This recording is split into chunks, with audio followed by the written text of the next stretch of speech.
Dictation start होगा 5 second बाद। Start.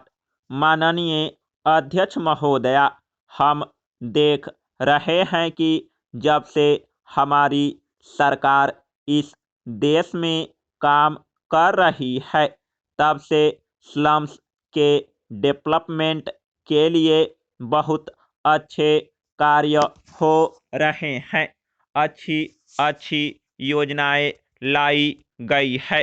अमृत योजना के माध्यम से नगर परिषद और नगर पालिकाओं के विकास के लिए काफ़ी जोर दिया गया है।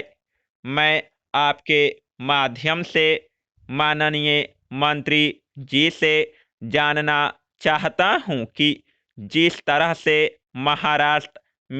महाराष्ट्र सरकार की जमीनों पर स्लम रिहैबिलिटेशन से संबंधित सारी योजनाएं लाई गई है, लेकिन केंद्र सरकार की जो योजनाएं हैं, जो केंद्र सरकार की जमीनें हैं, जहां पर हमारी झुग्गी झोपड़ियों में रहने वाली जनता है, उस जनता के लिए क्या केंद्र सरकार भी महाराष्ट्र सरकार के समान कोई ऐसी स्कीम या प्रावधान करने जा रही है जिससे केंद्र सरकार की जमीनों पर रहने वाली झुग्गी झोपड़ीदारियों को भी मकान मिल सके?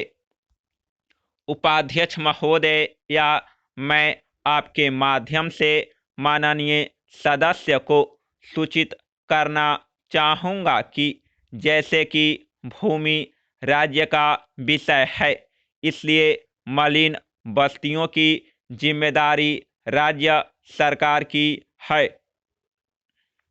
मैं उन्हें मलिन बस्तियां कहना पसंद नहीं करता, मैं बल्कि शब्द अनौपचारिक बस्तियों का उपयोग करना ज़्यादा उचित समझूंगा।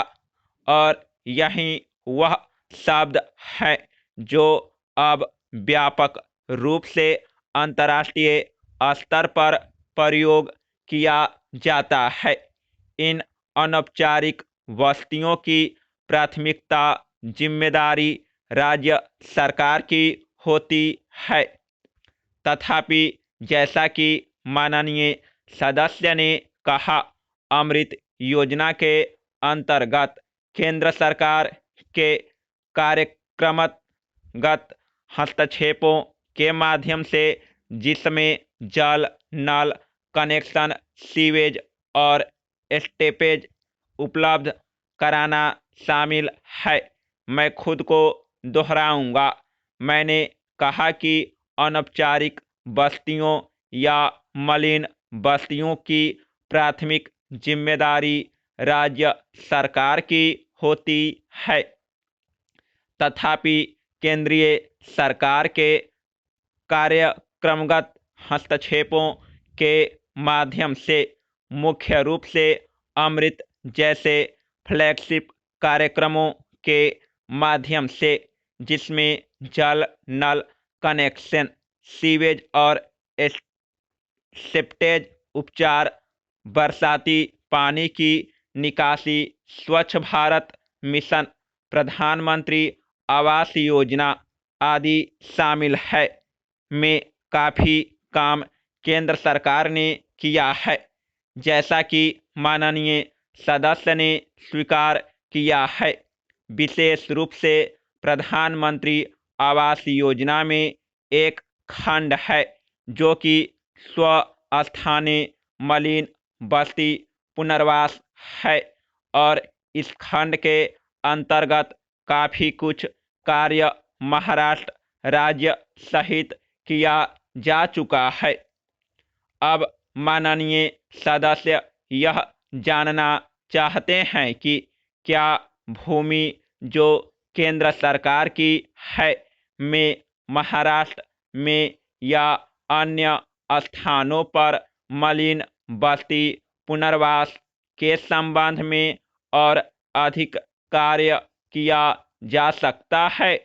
इसके लिए मेरा उत्तर स्पष्ट है, हाँ। वास्तव में हम ऐसे प्रस्तावों को तैयार करने के लिए राज्यों को प्रोत्साहित करने की हमेशा ताक में रहते हैं, जिनमें भूमि का उपयोग करना भी शामिल है, चाहे वह भूमि उनकी हो या हमारी हो।